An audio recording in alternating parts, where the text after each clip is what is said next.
কোটা আন্দোলন ঘিরে দেশব্যাপী শিক্ষার্থী ও সাধারণ মানুষকে গুম, খুন, নির্যাতন ও আটকের প্রতিবাদে মিছিল করেছেন জাহাঙ্গীরনগরের বিভিন্ন বিভাগের শিক্ষকরা। মুখে লাল কাপড় বেঁধে মৌন মিছিল করেছেন তারা। এ সময় চোখে মুখে লাল কাপড় বেঁধে শিক্ষকদের সঙ্গে সংহতি জানান আন্দোলনরত শিক্ষার্থীরা। বিশ্ববিদ্যালয়ের শহীদ মিনার প্রাঙ্গণ থেকে এই মৌন মিছিল বের করেন তারা।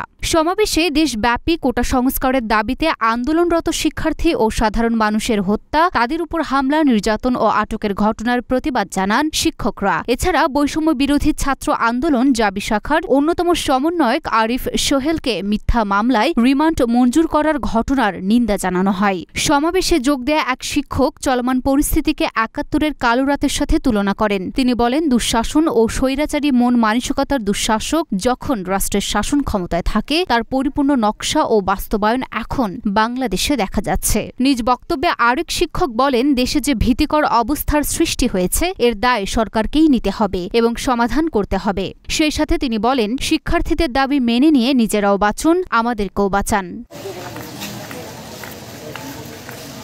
সমাবেশে বৈষম্য বিরোধী ছাত্র আন্দোলন জাবি শাখার সমন্বয়ক বলেন, ২ দিন আগে ৬ জন সমন্বয়কারীকে ধরে নিয়ে যায় ডিবি। তারপর কার্যালয়ে জিম্মি করে আন্দোলন প্রত্যাহারের বক্তব্য আদায় করা হয়, যেটি প্রায় সাথে সাথেই বাতিল করে দেয় সারা দেশের শিক্ষার্থীরা। তিনি বলেন, এই আন্দোলনটি ছাত্র সমাজের আন্দোলন। সমন্বয়কারীরা ছাত্রদের সঙ্গে সমন্বয় করে এবং তাদের কোনো কথা থাকলে ছাত্রদের কাছে এসে বলতে হবে। ডিবি কার্যালয় থেকে কোনো কথা বললে সেটি ছাত্র সমাজ গ্রহণ করবে না বলেও ঘোষণা দেন তিনি।